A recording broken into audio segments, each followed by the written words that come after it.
qu'on sent très affirmatif, hein, formel. Vous avez vu, vous, ces fameux messages ? Alors c'est vrai qu'Alexandre Benalla est extrêmement serein dans la façon de dire les choses et moi j'ai des raisons de penser que ce qu'il dit est vrai, mais la balle me semble être désormais dans le camp de la présidence de la République, que nous avons évidemment contacté dès hier soir sur la réalité de ces échanges et qui n'a pas démenti, qui n'a même pas réagi, alors qu'elle est plutôt prompte à réagir sur tout un tas de sujets depuis plusieurs jours maintenant que nous faisons des nouvelles révélations sur l'affaire Benalla. Mais vous, à Mediapart, vous n'avez pas vu ces échanges sur la messagerie Telegram? Je vous ai dit que j'ai des raisons de penser que ce que Alexandre Benalla m'a dit est vrai. Voilà. Mais que c'est pas exactement la même chose, mais on parle de combien de messages, juste pour avoir un ordre de grandeur d'échanges réguliers depuis l'été dernier? Ah bah c'est même ce que nous avons écrit, très régulier. Voilà, des échanges très réguliers qui ne sont pas d'ailleurs qu'avec le président, avec d'autres membres de la présidence de la République. Mais vous voyez bien depuis le mois de juillet la situation dans laquelle nous sommes et qui peut se résumer en une question, c'est comment un homme, un seul, qui a travaillé à l'Élysée, peut à ce point, avec le moindre de ses effets et gestes, peu ou prou, faire dérailler la machine étatique et rendre chèvre à ce point-là la présidence de la République.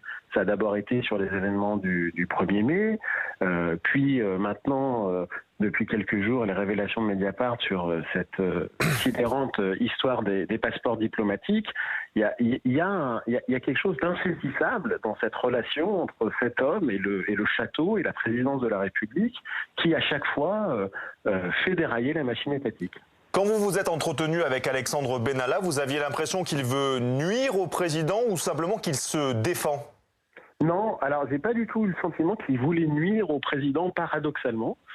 J'ai plutôt eu l'impression de quelqu'un qui, oui, d'un côté se défend, répète beaucoup qu'il n'a que 27 ans, qu'on lui en met beaucoup sur ses seules épaules, mais qu'il veut plutôt en réalité protéger le président de l'entourage qu'il considère, ce sont ces mots, néfastes autour de lui, notamment, il cite les noms du directeur de cabinet et du secrétaire général de l'Élysée, le monde des technocrates, comme il dit, et qui selon lui appartiennent à une famille, ce sont ces mots, hein, pas les miens, pire que la mafia, mais qui il continue à avoir une relation, et après tout, il dit des choses de bon sens, en disant mais c'est pas compliqué de mettre un terme à ma relation avec le château, il suffit d'arrêter de me solliciter ou de répondre à mes sollicitations, et c'est aussi de bon sens, je trouve, ce qu'il raconte sur le passeport diplomatique, et on voit bien l'immense embarras de l'État français, de la présidence de la République ou du Quai d'Orsay sur cette affaire. Je veux dire,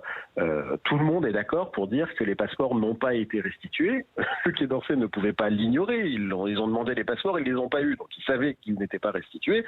C'était pas compliqué de les désactiver ou de demander qu'à chaque fois qu'il soit présenté le passeport à un poste frontière français soit saisi. Il y a rien de compliqué à ça, et pourtant rien ne fut fait. Et une fois de plus, il a fallu les révélations de la presse. C'était celle du Monde pour les événements du 1er mai, c'est celle de Mediapart pour le passeport diplomatique, pour que l'État prenne conscience de choses qu'il savait pourtant déjà. Christophe Barbier, le pire, c'est ce côté feuilleton et cette idée